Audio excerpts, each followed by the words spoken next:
नमस्कार, मैं उपेंद्र कश्यप और आप देख रहे हैं फोर्थ व्यूज। आज बात दिल्ली में जो घटना हुई उसके हलचल की करेंगे। दिल्ली में भाजपा ने रेखा गुप्ता को मुख्यमंत्री की कमान सौंप दी है। वे जाति से वैश्य हैं। सवाल यह है कि एक वैश्य को मुख्यमंत्री बनाने के पीछे भाजपा की वजह क्या है? क्या बिहार साधने की मजबूरी भाजपा को रेखा गुप्ता तक पहुंचा गई?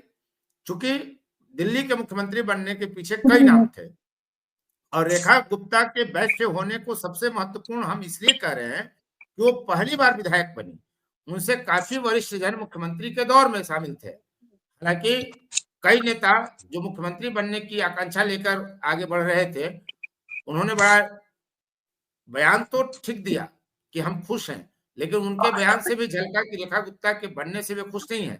बहरहाल ये मामला दिल्ली का है, हम बात बिहार की करते हैं। बिहार में विधानसभा का जो उपचुनाव हुआ और उससे पहले जो लोकसभा का चुनाव हुआ था, उसमें एक बात साफ तौर पे आई थी, खासकर रमा देवी जो वैश्य हैं, सांसद थी, लगातार 8 बार लगभग जीत चुकी थी और उनका जब टिकट कटा था तो बिहार के वैश्यों ने नाराजगी जाहिर की थी। रमा गुप्ता का टिकट कटा, रितु जायसवाल के साथ भी वैश्य नहीं जुटे, उनको हराने का टारगेट सेट किया गया।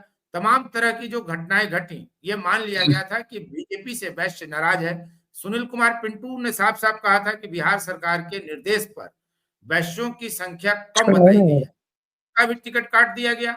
ऐसी परिस्थिति में जो माहौल बना, बाद में डॉक्टर संजय जायसवाल को भाजपा का प्रदेश अध्यक्ष बनाया गया और डैमेज कंट्रोल करने की बात की गई। जब उप मुख्यमंत्री बनाने की बात आई तो विजय सिन्हा और सम्राट चौधरी आए, कुशवाहा और फॉरवर्ड का समीकरण बीजेपी ने साधने का प्रयास किया। तो रेखा गुप्ता के पीछे क्या वैश्य होना अधिक महत्वपूर्ण नहीं है? इसी मुद्दे पर हम बात करेंगे और आज हमारे साथ वरिष्ठ पैनल जुटे हुए हैं। CAIT यानी वैश्य समाज का जो सबसे बड़ा देश का संगठन है, उसके प्रदेश अध्यक्ष हैं अशोक वर्मा जी, हम उनका स्वागत करते हैं। और प्रोफेसर सुनीता कुमारी हैं, जदयू की प्रवक्ता हैं, वरिष्ठ नेत्री हैं, अध्यापक हैं विश्वविद्यालय में। सबका हम स्वागत करते हैं। अशोक वर्मा सर, आप कैसे देखते हैं इसको? रेखा गुप्ता को बनाने के पीछे क्या वैश्य होना ही प्रमुख कारण नहीं है? जैसा कि आप देख रहे हैं कि पहले तो आपके चैनल के माध्यम से नवनिर्वाचित जो रेखा गुप्ता जी हैं, दिल्ली के सीएम बनी हैं, उनको हम लोग बहुत बहुत बधाई दे रहे हैं confederation of all India traders की तरफ से। जैसा कि आपको जानकारी में भी है कि हमारे नेशनल सेक्रेटरी माननीय प्रवीण खंडेलवाल जी भी वैश्य हैं और चांदनी चौक के सांसद भी हैं और उन्हीं के कंस्टिट्यूंसी में ये शालीमार बाग जो आता है वो उन्हीं के क्षेत्र में भी आता है। तो जी, तो उसमें इनका काफी बड़ा योगदान रहा है, उनको इस जिताने में और उनको सहयोग करने में और उनको मुख्यमंत्री बनाने में। सबसे बड़ी बात क्या है कि जैसा आपने कहा कि बिहार की राजनीति की पर चर्चा, एक बात तो अब स्पष्ट है कि कोई भी राजनीतिक पार्टी हो, वैश्य को नजरअंदाज करके अपनी राजनीति अब नहीं कर पाएंगे, क्योंकि वैश्य समाज जागरूक हो चुका है, वैश्य अपने अधिकारों को समझने लगा है। और सबसे बड़ी बात क्या है कि वैश्य को जहां जहां पर भी टिकट मिला है वो जीत दर्ज किया है बेहिचक, और जीत करके जीत की झोली उस पार्टी में डाला है। तो निश्चित तौर पे अब वैश्य को नजरअंदाज नहीं किया जा सकता है। जी, जिस तरह से वैश्य समाज ने नाराजगी जाहिर की थी, उसका ये फलाफल है या नहीं है? और रेखा गुप्ता को अगर भाजपा ने दिल्ली का कमान सौंपा है तो इसका बिहार पर क्या इम्पैक्ट पड़ेगा? वैश्यों की नाराजगी दूर हो गई? भाजपा नहीं अभी से ये तो आमतौर पर आरोपित होते हैं और माना जाता है। आप उपेंद्र जी, आपको पता है कि बिना रोए हुए तो महतारी भी दूध बच्चे को नहीं पिलाती है। वैसे हमेशा अपना कोई भी काम करता है तो बड़ा शांतिपूर्ण तरीके से अपने अधिवेशन को भी करता है। लेकिन इस बार वैसे काफी नाराज हो गया। आपने देखा कि वैश्यों को भाजपा पटना के पार्टी कार्यालय के पास में जाकर के आंदोलन भी करना पड़ा और व्यक्तिगत तौर पे हम लोग दुखी भी थे कि वैश्य को कहीं कोई समान रूप नहीं मिल पा रहा था काफी समय से। लेकिन अब लगता है कि वैश्य का दिन जो है अच्छा आने वाला है। निश्चित तौर पे वैश्य को सम्मान मिलेगा और जो पार्टी वैश्य को सम्मान नहीं देगी उस पार्टी का निश्चित तौर पे वैश्य अब बहिष्कार भी करने के लिए तत्पर है। जी, बिहार में तमाम जातियों में उपजातियां भी हैं लेकिन वैश्य की जब गिनती होती है तो उसमें बनिया कैटेगरी एक अलग किया गया जो 2 से 3% ही बताई गई। लेकिन वैश्य चेतना समिति जो बिहार में वैश्यों पर काम करती है, उसने जो समेकित जनसंख्या जारी की बिहार में, वो 18.18% बताया गया है कि बिहार में जितनी 30 प्रकार की जातियां रहती है, 32 प्रकार की बिहार में वैश्य समाज की, उनका समेकित जो आंकड़ा है वो 18% से अधिक है वैश्य समाज। कई रिपोर्ट तो ऐसे हैं जो कहते हैं कि बिहार में 22% वैश्य है, फिर भी तवज्जो नहीं मिलता है। तो क्या तवज्जो देने का आगाज दिल्ली से हो गया है रेखा गुप्ता के बहाने? देखिए, जो 18 पॉइंट कुछ परसेंट जो वैश्य की बात की जाती है, वैश्य 56 उपजातियों में है और आज वैश्य संगठित हो चुका है और दिल्ली की आगाज हो जाने के बाद अब बिहार का नंबर है और बिहार में भी निश्चित तौर पे वैश्य के ऊपर भी पूरा फोकस किया जाएगा और वैश्य को भी मान और सम्मान देने का काम किया जाएगा। ऐसा मुझे लगता है। सुनीता कुमारी जी, रेखा गुप्ता वैश्य समाज से हैं और उनको दिल्ली में भाजपा ने अपना कमान सौंप दिया है, मुख्यमंत्री बना दिया है। इसे आप कैसे देखती हैं? ये वैश्यों की जीत है या वैश्यों की जो बिहार में नाराजगी थी उसको दूर करने का एक प्रयास है भाजपा का? नहीं नहीं, कोशिश तो नहीं कर रही है। देखिए, मेन मुद्दा है कि भाजपा भाजपा का जो परसेंट जीत हुई है दिल्ली में, तो भाजपा का वैश्य समाज से ताल्लुकात है।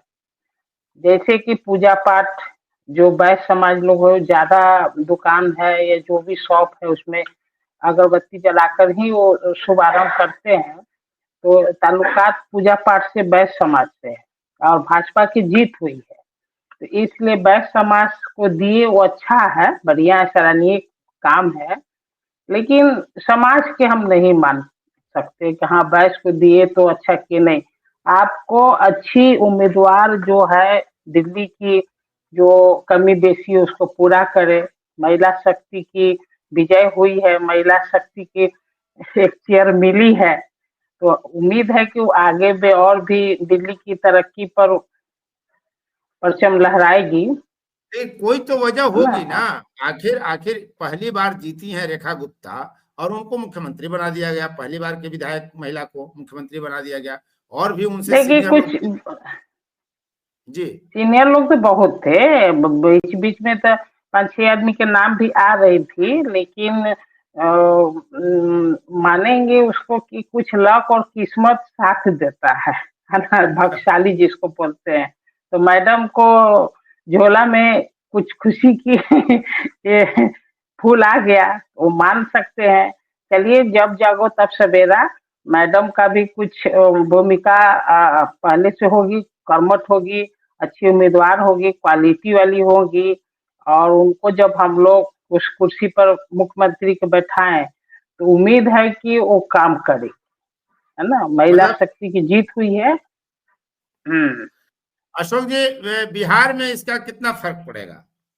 बिहार में देखिए, जैसा कि मैडम ने कहा कि वैश्य अगरबत्ती दिखाता है, दुकान में पूजा करता है, तो क्या ये अगरबत्ती महिलाएं नहीं दिखाती हैं? क्या पूजा पाठ महिलाएं नहीं करती हैं? नहीं, या सभी अदर तो महिला अदर को ही कास्ट तो के लोग नहीं, अदर कास्ट के लोग नहीं करते हैं? पूजा पाठ सभी करते हैं। लेकिन एक चीज मैं जरूर, आप माननीय मैडम जो है जदयू के साथ में है, हम लोग व्यापारिक संगठन के साथ हैं, इनके माध्यम से इनके मुखिया तक जरूर अनुरोध करेंगे कि चूंकि इस बार भी पटना में बिहार का में गठबंधन की सरकार है, इनके माननीय मुख्यमंत्री जी से हमारा अनुरोध होगा कि वैश्य की तरफ में उनका ध्यान जाना चाहिए।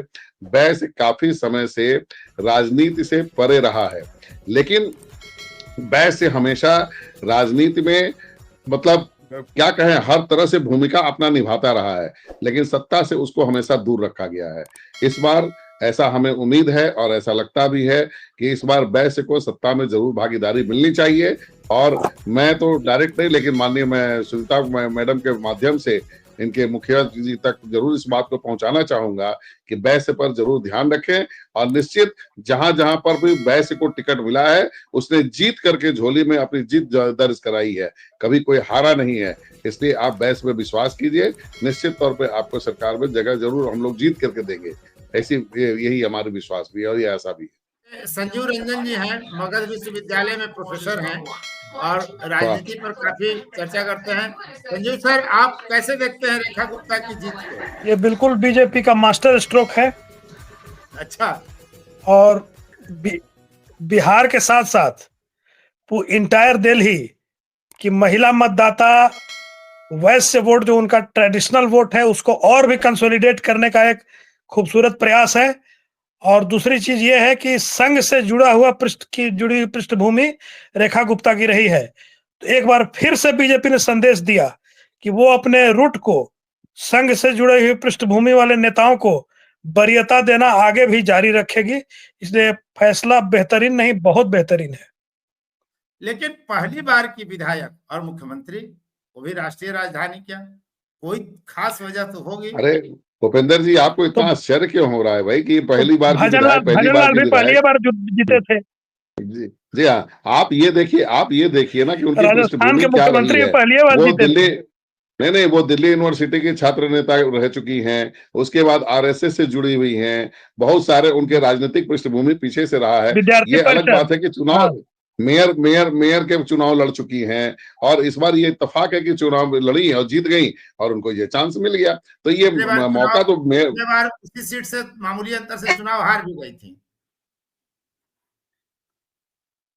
संजीव जी, और विद्यार्थी परिषद से उन्होंने अपना कैरियर शुरू किया था। देखिए, राजनीति में चुनाव बिहार पर इम्पैक्ट पड़ेगा कि जो भाजपा का जो ट्रेडिशनल वोट है, भाजपा का ट्रेडिशनल वोट और भी ज्यादा कंसोलिडेट होगा, और राजद और भाजपा के बीच का जो मार्जिन है, फासला है, और भी ज्यादा चौड़ा हो जाएगा, और बहुत बड़े अंतर से बिहार में एनडीए चुनाव जीतने जा रहा है। मतलब रेखा गुप्ता का चयन होना ये मास्टर स्ट्रोक है। नहीं, एकदम 100% भाई जी जो बोले सही है, एनडीए की ही जीत होगी। ये मैं आज दावा पहले ही कर देती हूँ, क्योंकि राजद के लिए बहुत सारा नेगेटिव सोच है। ये माह और बच गया है लगभग विधानसभा चुनाव में। संजीव जी, सुनीता जी और अशोक जी, देखते हैं कि रेखा गुप्ता का इम्पैक्ट बिहार पर कितना जबरदस्त पड़ता है। बहुत बहुत धन्यवाद। फोर्थ व्यूज, चौथा विचार, बाकी